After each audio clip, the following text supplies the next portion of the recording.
winding career path that I've had.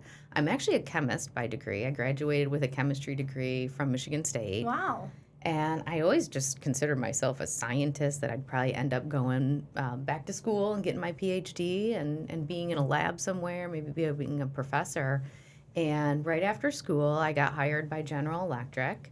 Okay. And they hired me into one of their leadership programs, which was just, I mean, looking back, I had no idea the opportunity that was being, thrown into my lap, essentially. Yeah. So I got to see all kinds of different GE businesses, and I ended up in power and water, where I was a water chemist for almost the first decade of my career. Wow. And then I wanted to move home. My grandmother that I was speaking of, she had a stroke, and it was one of those wake-up calls. I was living in Minnesota at the time, that I needed to be home and closer to my family. And I called General Electric's HR department, said, hey, it's time for me to move home. And they said, well, we have only a job in healthcare. Do you want to do it? Do you want to be a consultant? We're trying to do consulting in healthcare. And as long as you're close to an airport, you can live wherever you want. Wow. And so that's how I ended up in healthcare. And then I ended up being hired by one of my clients on a sales call. Actually, I was trying to convince him to buy some consulting services from me.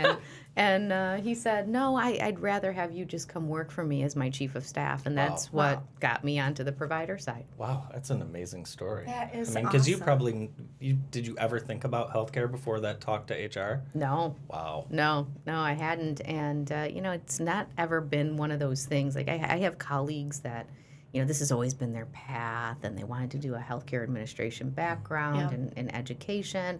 Their dream was to be a president, and that was just never my path. I think that, again, back to one step in front of the other, as long as I'm providing value, as long as I'm feeling fulfilled, I really don't think too far into the future. I really am thinking more around, how can I provide the best value, and how can I make sure that I'm focusing on my energy and doing things that fulfill me. And that's really what gets me out of bed on Monday mornings, if you will, is the team, and knowing that what we're doing here each and every day really makes a difference.